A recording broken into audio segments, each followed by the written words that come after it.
rakkoo jirtuun dubbadha mataa kiyya ol qabee dhiiroo akkamiin rafne hirriibumti nu qabee namni biyya ofiirratti erga akkas mirga dhabee gadi baaneen dubbannu maaltu afaan nu qabe akkamitti callifnasii akkamiin callisanii akkamitti dubbanna maqaa nutti baasanii akkamitti jiraanna jiru nutti hadheessanii waa takka badii malee hidhaatti nu guuranii qabeenya keenya saamuuf bar hirriiba dhabanii ta'uufi didde malee silaanuu awwaalanii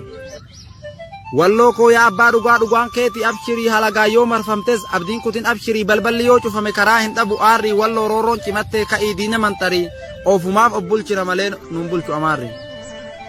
mee warri rakkoo walloo hin hubatin dhagahaa gabrummaa jaarraa afurii mee miizaanarra kaaha namni namummaa qabu xiqqollee namaanaha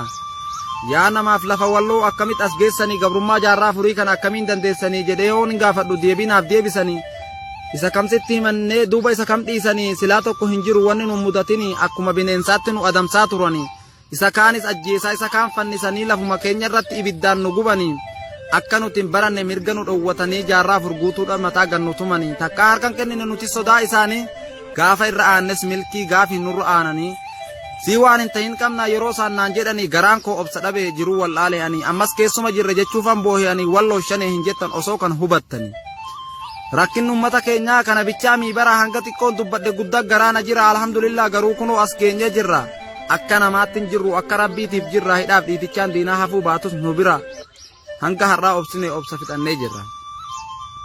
kan walloo shanee jettu na dhagahaa hundinuu namni udduudhaan malee afaaniin hin udu'anu kabajaa qabna malee walloon nama sodaannu nu hidhaaban deeggaru dhaabat akkas hin qabnu oromummaadhaaf malee dhaabaaf jechan qabsoonnu rabbi tokkicha malee ilma namaan abdannu rabbi keessan sodaadhaa kaaliquma ol tahee lafeen ilmaan oromoo maaliif jecha bobahee bilisummaan baantan kun maaliif akkana tahe kaanis quufee shubbisaa garii maaliif beelahee ummata gammoojjii baalee san argee garaan nanahee biyyi handhuura qabsoo baalee tarra beelahee harargeen kan shira diinaatiin bara darbe buqqa'e bona aduun gubatee ganna roobaan dhamahe walloon kufee kuffisuu jira yoom takkaa gadi taa'e hundinuu quba qaba kaanis argee dhagahe qeerroo oromoo ka'aa bakka jirtanii oromummaan dhaabbatuun kun dirqama keessanii sabni oromoo tokko maaliif lama gootanii dhiigni oromoo tokko maaliif lama gootanii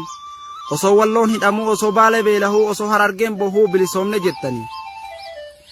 ijoolleen walloo ka'aa dhufe gama keessanii diina sin nyaachuudhaaf afaan banuun gartanii kilaash keessan fudhadhaa akka mala keessanii kufaatii kukuffisaa bahaa qooda keessanii